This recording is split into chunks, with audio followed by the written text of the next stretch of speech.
What is up, Flavor family? Welcome to the draft show finale.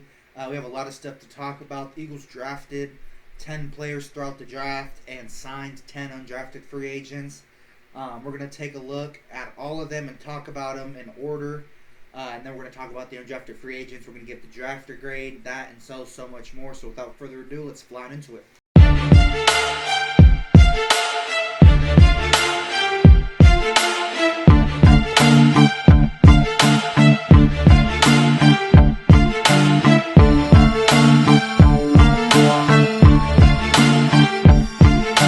So first and foremost, Jahad Campbell out of Alabama, linebacker. He was 6'3", 235, 4'5", 240. He has a very explosive first step. He's elite in coverage.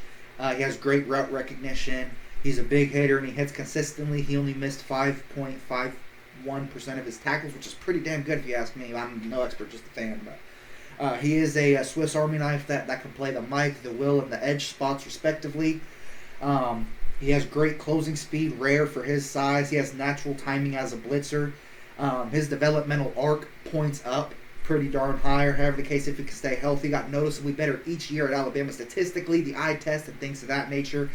Did trade up with KC, one pick, the 32nd pick, and 164th to trade up, or however the case. So in reality, it really only costed us a fifth to get Jahad Campbell.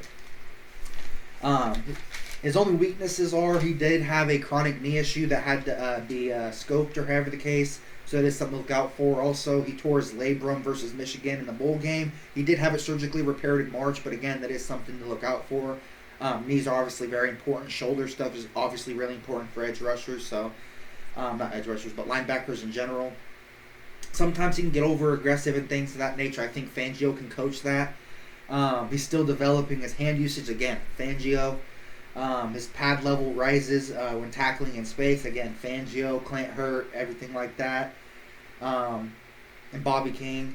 Sometimes he'll abandon zone landmarks when QBs scramble. Again, that's discipline and things of that nature. I really think Fangio and Bobby King, they can team up to fix that. I don't think, he has any glaring things besides the two injuries. But his pass rush plan needs expansion. Again, Clint Hurt, Bobby King. Maybe learn some stuff from Zach Bond, learn a little bit from Jalen Carter and things of that nature. Kind of to conclude the pick, he had a 9.88 raw athletic score. He had 8 sacks, 12 tackles for loss, 10 hurries, 89 tackles, only 7 missed tackles. Pretty damn good if you ask me. He's only targeted 30 times, only allowed 170 yards, 1 touchdown. He had 1 interception, and he had 2 pass breakups. Again, he's expected to be ready for training camp. And things of that nature. And honestly, wouldn't mind if he snatched Huff's number 0 or however the case. I wouldn't mind if he snatched it off him. I'll put a little video of what I mean, or however the case. I wouldn't mind if he snatched it like that. I think, he may have a pretty solid rookie year and things of that nature, but he just has to stay healthy and things of that nature. I really like his energy, how he ran out. I'll also play that and things of that nature. Overall, I like the pick. At first, I was really a linebacker in every case in the first round, and I looked him up. I had history. I don't have to like the pick to still trust Howie. That I'll be saying that a lot through this video. I don't have to like the pick in order to still trust Howie. Andrew Makuba, he was the 64th pick in the second round. He's 5'11", 186. Kind of a little too small. Maybe he has to gain 10, 15 pounds. He runs a 4.45 40-yard dash. He's really explosive, really fast. He has really good processing speed in zone coverage. He has good route recognition. He's played deep safety in the box and in the slot. He has natural ball skills, tracks ball like a receiver and things of that nature. He has really high football IQ. It'll be hard to outsmart him or have the case from just doing fakes or however. You'll have to do something really elaborate that he hasn't seen. But obviously Vic Fangio and all them they can definitely help with that even more so. His angles to the football and run support, he consistently forces the runners to cut back and things of that nature versus try to go through them or however the case. So his only weaknesses are. Again, he's 190. That can be a liability versus bigger tight ends and receivers. He dies at the ankles, causing missed tackles. He had a 14.4% missed tackle rate, which is pretty bad in my opinion. That's like 3 times the missed tackles as Jahad Campbell. Yes, I know different positions. Yes, I know, but I'm just saying, math is math. And he could use some upper body strength to prevent getting bodied by NFL tight ends and press coverage and things of that nature. Sometimes, he loses leverage containment trying to make the big play, the splash play, so to speak. But overall, Christian Parker, the DB coach, definitely, there's lots to work with. He is explosive, he is a ball hawk and things of that nature. I don't hate the pick. I don't hate it. I don't like it. I'm just in the middle. I still trust Howie. That's the most important thing. I don't hate it, and I don't and I don't dislike it. So I'm in the middle. So Ty Robinson, absolutely love the pick. Absolutely love the pick. But either way, it doesn't matter if I like it or not. I still trust Howie. Like I said, even if it's a good pick, I still trust Howie. Ty Robinson, 6'5". He runs a 4.8 340 at 288. He was 310 or however the case. He has a great explosiveness. He has a great bull rush. Spatial awareness in the run game, maintaining gap discipline. He has natural power in his hands, allowing him to violently shed blocks in the zone, block schemes. He is a versatile defender who lined up everywhere from O-Tech to 5-Tech. That positional flexibility is very valuable to a very creative defensive coordinator like Vic Fangio. His high experience versus high-level competition. He consistently disrupts passing lanes. He can definitely develop into a polished pass rusher. Sorry, guys, I just love Ty Robinson. He's an absolute freaking beast. I was jumping off my couch whenever I seen that we got him. I'm just surprised he fell out low. He does struggle to maintain pad level due to height. Fangio can fix that. I'm not going to lie. Clint Hurt can fix that. Bobby King can fix that. Pass rush plan needs refinement. Again, he does. He is heavily dependent on the bull rush. But again, he is really, really strong and things of that nature. And Bobby King can help him diversify the pass rush plan. He's not the fastest laterally. He has good hand placement. No, not good hand placement. Hand placement is kind of a weakness. But again, that can literally be fixed in preseason and the little summer OTAs and all that. That can literally be fixed before he even plays an NFL snap. Bobby King is that good, and then obviously Fangio is that good. He does struggle to disengage versus double teams. Jalen Carter. Come on, guys. We got Jalen Carter. Come on. Be honest here. He's not going to get much double teams. All he has to do is beat the one guy. Jalen Carter's a double team machine. Pause no dating, just to be safe. Jalen Carter is the double team machine. He'll eat right through him. He has the physical tools, or just as kind of like a conclusion, he has the physical tools, or however the case, he just needs kind of technical refinement when it comes to pass rushing, but he's already a great run stopper and things of that nature, and he has the basics of pass rushing, but yeah, Fangio and whatnot, I strongly think that Fangio can basically fix him. Not even gonna lie. So next, and with the 145th pick, Mac McWilliams, cornerback, I believe out of UCF, 191. His strengths are athleticism, no hesitation playing downhill, understanding of route distribution. He does have that ball hawk skill as well. His only weaknesses is that he does have limited physical tools, below average height, below average length, etc. And he does kind of have a sloppy tackling technique. But again, Christian Parker, I do have faith, that he can, make something out of him, even if it's, just, special teams or something like that. 161st pick, Sam Smale Munden Jr., linebacker. His strengths are his athleticism, fluidity, disciplined eyes and coverage, good tackle technique, instinctive lane recognition, and then recognition when blitzing. Sideline to sideline range. He has spatial awareness. That's pretty good. He has experience against elite competition, showing comfort in the chaos of critical game situations. His weaknesses are there are durability concerns with ankle and foot injuries 3 consecutive years. at college and then senior year of high school, or however the case. He does lack play strength at point of attack. His processing speed isn't the greatest. Bigger backs consistently fall forward through his tackles, revealing a lack of functional power. Meaning that, like if it's like a game of inches, he's not the guy you want out there. At least is what it sounds like. Next up, Drew Kendall, center out of Boston College. His strengths are recovery skills. He runs hot first through fourth quarter. His football IQ, his handwork. His only real weaknesses are position versatility. He's really only played center. Sometimes he plays two upright. He has a minimal displacement versus wide body nose tackles. In other words, versus like wider nose tackles, or however the case. He's not the greatest. 181. I'm probably as shocked as you guys are, but I don't hate it. Kyle McCord, Syracuse quarterback, 6'3", 218. He has a really quick release with good mechanics. He has surgical accuracy from 15 to 25 yards. He has great pre-snap recognition. He has a nasty deep ball with perfect arc. He has good pocket movement. He has good anticipation on timing routes. And he's a natural leader. His real only weaknesses are he's like limited athletically, or however the case, so he can't like really, run like Jalen Hurts or Lamar, or any like the more mobile quarterbacks. That's the only kind of reason I don't like it. But sometimes he can be overly aggressive when attacking tight windows downfield. That can be coached. Basic mechanics deteriorate when under heavy pressure. That can be coached, I believe.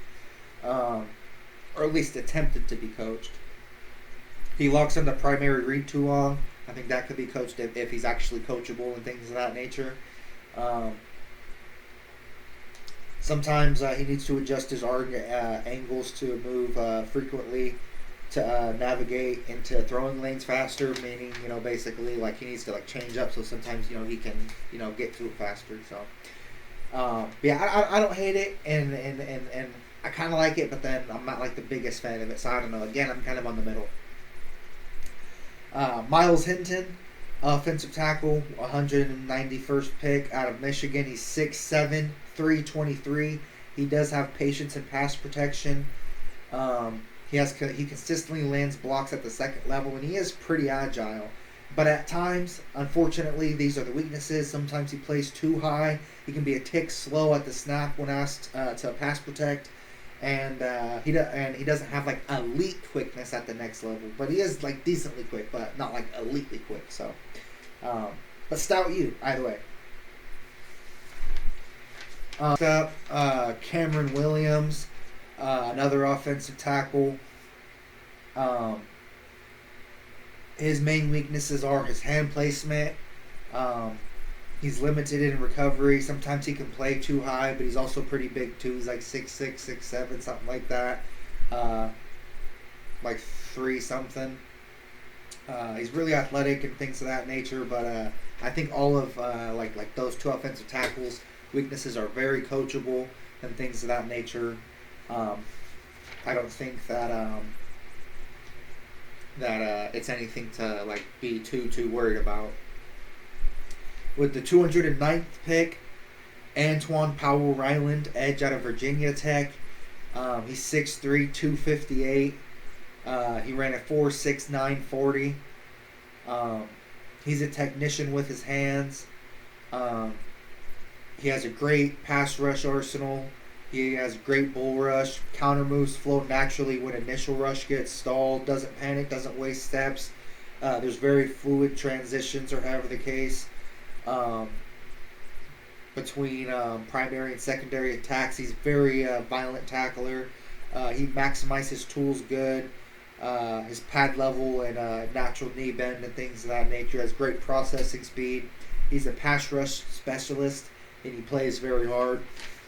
His only weakness is that he lacks a twitchy first step. His hip flexibility isn't the greatest, and his run defense isn't the best, and really his length and speed. And I guess his spin move isn't the greatest, but I think we got a stud. I mean, he had like 16 sacks last year. Like, I think he's like third for tackles and loss last year, like with like 20 something. I'll put like their stats up there, but man, yeah, I think we got a stud. And 12 Power Ryland. Definitely a steal in my personal opinion. So to kind of wrap up like the draft conclusion, I love it, and there's like some things I kind of like am kind of confused on or just don't know about, or things of that nature, because it was defense heavy. I really liked that. And I think it was heavily influenced by Fangio. Fangio said, "Look, I gave you the best defense last year, historical defense." You know what I'm saying? And things of that nature. Linebacker first round, safety in the second, defensive tackle in round 4, CB in round, cornerback in round 5, linebacker in round 5, and a edge in round 6. But the only things that kind of like confused me, or however the case, is that Braden Swinson was still on the board, or however the case, and come on, it's like they swooped over him twice, or however the case. And I understand that this draft wasn't the greatest from a talent standpoint. However, there is a guy, you know what I'm saying, like I just said, that fell really low. He got picked at 165 by New England, and by the time we got to 165, or however the case, Samuel Morden Jr., however his name is, I'd rather have Swinson over him. And the same thing for Mac McWilliams, or however the case, 145th. Those are 2 picks that easily should have been Braden Swinson. But like I said, I don't have to agree with it to still trust Howie. And the good news is, in my opinion, my opinion isn't law, or however the case. I could be wrong, I could be right. I was right about Bond last year being a potential top 5 linebacker or better, and then him being a potential Pro Bowler. I did call that before he played a single game in the regular season or in the playoffs. But anyways, out of those 10 players drafted, in my opinion, I think that there's 4 that can make full-time starters. So out of the 10, here's the 10. Jahad Campbell, Makuba, Ty Robinson, Mac McWilliams, Samuel Munden Jr., Drew Kendall, Kyle McCord, Miles Hinton, Cameron Williams, and Antoine Powell Ryland. So the 4 that I think that can make starters or play like huge amounts of snaps, or however the case, would be Jahad Campbell if he can stay healthy, and yes, there's an if. Makuba, if he can put on a little bit of weight, get a little stronger, get a little bit better at tackling. Ty Robinson, if he has a good training camp and training camp and preseason, my bad. Antoine Powell Ryland, I think this is a hot take. Tell me if this is a hot take. So, if the 16 sacks last year can translate, and if all's well, or however the case, if he's healthy, he's willing to be coached and things of that nature, because I've never met the guy personally. I'm not going to say, oh yeah, he's going to be a hard worker. I've never met him. The stats look great, or however the case. If all's well, and if it can translate, then absolutely, I think he can play a high volume snap count for the year, or however the case. My bad. I'm just so excited to have him through Antoine Powell Ryland and Ty Robinson. Those are probably 2 of my 4 favorite picks, but I'll talk about that later. We also did sign some undrafted free agents. Montrell Johnson Jr. His strengths are that he's a power back. He ran a 4.4 40-yard dash. He's a natural playmaker. He can catch a little bit. He's 5'11", 212. His weaknesses is effort when catching. He sometimes can get too comfortable in traffic. Sometimes he can be impatient, not allowing blocks to be set up. Next up is also running back from Central Arkansas, 5'7", 183, Shandarick Powell. His strengths are he's a little bit better in the pass than Montrell. 8.2 yards per carry. He is pretty explosive and things of that nature. His only weaknesses are his size, since he's only 5'7", 183. He did play versus lower competition, so that would explain the 8.2. And he would be a liability in pass pro. Brendan Johnson, he's a safety out of Duke. who transferred to Oregon this last year. 22 tackles for loss, 173 tackles, 3 interceptions. He has pretty good ball skill and physicality, but he has had like a couple injury concerns and things of that nature. He could use a little bit more weight and some upper body strength. He is a little undisciplined in coverage. He could, sometimes abandon like the play to try to make the big play. So hopefully that can be coached out, but I don't know him personally, so I can't say. Lance Dixon out of Toledo, linebacker, 6'3", 213. His strengths are his cover skills, his speed, his technique, and his pass rushing. His weaknesses is that he kind of was a college journeyman. Was he a bad teammate? I don't know. I don't know him personally, so I can't say. That does beg the question. If he's been through like 4 teams in 3-4 years, something like that, then I don't know. His tackling technique, or however the case, could use some work. His blitzing could use some work as well. Maxon Hook, safety out of Toledo. I like that he's 6 foot. He's a 6 foot safety. His weaknesses are he does have limited man coverage skills because he does lack the long speed. He runs a 4.5, 5.40. He's occasionally over aggressive. His strengths are he's a good tackler. He has good mental processing speed. He's disciplined in the run. He's a natural leader, and he has a great motor. Taylor Marin, wide receiver, out of Wake Forest, 5'11", 185. He runs a 4.5, 340. He's really athletic. He has really good release. He has really good route running and acceleration. His only weaknesses is his size. He's not the strongest, and he's bad at away from body catches. Last but not least, Holland Pierce, out of Rutgers. He has very rare physicals. He has great discipline for his size. He has great versatility. He's very aware. His only weaknesses is he is kind of athletically limited. He has tight hips and tight ankles. Pause, no dating, just to be safe. You guys know what I mean. His recovery quickness isn't the best, and he hinges at the waist when tired. I guess there was one more. And B.J. Mays, cornerback. He's 6'1", 185, 4'5", 40. Texas A&M. He has decent ball skills, good instincts and anticipation. He's pretty effective in the slot. The only things he's bad at is route recognition. He's susceptible to big plays, and he has bad footwork because he's 6'1". Now, out of those 18 total players, 18 total, I think that there's 7 that are guaranteed locks to make the team. Not on the practice squad or however the case, but like to some extent, or on the 53-man roster to some extent. I think that there's 7 100 billion%.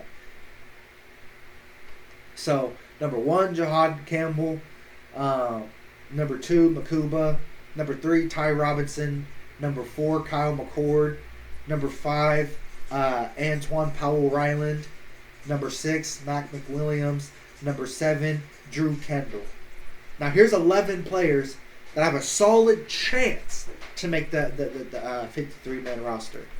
Miles Hinton, Cameron Williams, Smale, Munden Jr., Maxon Hook, Holland Pierce, Brendan Johnson, Montrell Johnson, Taylor Morin, Shunderick Powell, B.J. Mays, Lance Dixon. Howie is on a run right now. So until it cools off, I think that 7 is a good estimate for 100%. I don't think there's any way Ty Robinson doesn't make the team. I don't think there's any way Antoine Ryle Pilon doesn't make the team. I don't think there's any way Mac McWilliams doesn't. I don't think there's any way Drew Kendall doesn't. I truthfully believe that those 7 are absolute locks to make the team. Now, if I had to pick my 4 favorite moves / signings, or however the case may be, I'd have to say in this order. Number 1, Ty Robinson. That's my absolute favorite. Absolute dog mentality. Things of that nature. Was teammates with Cam Jurgens and things of that nature. Absolute beast. Absolute freaking beast. Number 2, Jahad Campbell. Obviously did have the shoulder surgery and things of that nature, and the injury, and then also the chronic knee issues that had to be scoped. Number 3, Antoine Powell-Ryland, 16 sacks, a lot of tackles for loss. I'll go ahead and put the stats up there, but absolute beast. I cannot ignore that. I can't. And then especially, whenever Bobby Keane and Vic Fangio, Clint Hurt, and everybody else, on the defensive coaching staff can evolve that into so much more on the next level. Because these guys are young. Again, they're rookies. Kyle McCord, he has a positive attitude. I love guys, pause no diddy, whenever like they're Eagles fans or however the case. Like born and raised. Like Jahad Campbell, he's always wanted to be an Eagle or however the case. And then Kyle McCord, I'll post his little picture or however the case. He went to Eagles games and things of that nature, with his dad and whatnot. And then I guess it would actually be 5. My bad. 5th is Maxon Hook. I really do like Maxon Hook, a 6-foot safety. That sounds really interesting, especially Christian Parker and whatnot have a whole off season or however the case. If he's durable and things of that nature. I know there's a lot of ifs, but every team has ifs. Every team does. Just because how these ifs pay off. It's not my fault. But anyways, there's going to be a lot of interesting positional battles and things of that nature. In my personal opinion, I would give the draft and all the undrafted free agents, I'd honestly give it a C plus. I know, kind of, not a lot of talent or however case, but come on, Brandon Swenson, he fell to 165. Come on, that's a no-brainer. Come on. He was like a clear second round pick, and he fell all the way to 165. I think, most of the holes are filled or however the case, just got to wait to see, how they have their training camp and if, any of them are truly ready to start. That was my prediction, is that 7 of them are locks or however the case to make the team. And I think, at least 4 of them could be starters. Ty Robinson, Jahad Campbell, Antoine Ryland Powell or Powell-Ryland. And then maybe Maxon Hook. I don't know. But yeah. And as I've been saying the whole video or however the case, I don't have to have the highest opinion on the dude or on the pick or however the case to still trust Howie, Lurie, Fangio, and the whole Eagles organization as a whole. But yeah, thank you. That's all I have for you guys today. Thank you guys so much for watching. Like I said, I like it and kind of don't like it at the same time or however the case. But I'm no expert. I'm just the Eagles fan who bleeds green and things of that nature. Thank you guys so much for watching this season of the Philly Fly Draft Show. Thank you for watching Philly Flyers, where you get authentic Eagles passion you can trust. God bless. Philly out.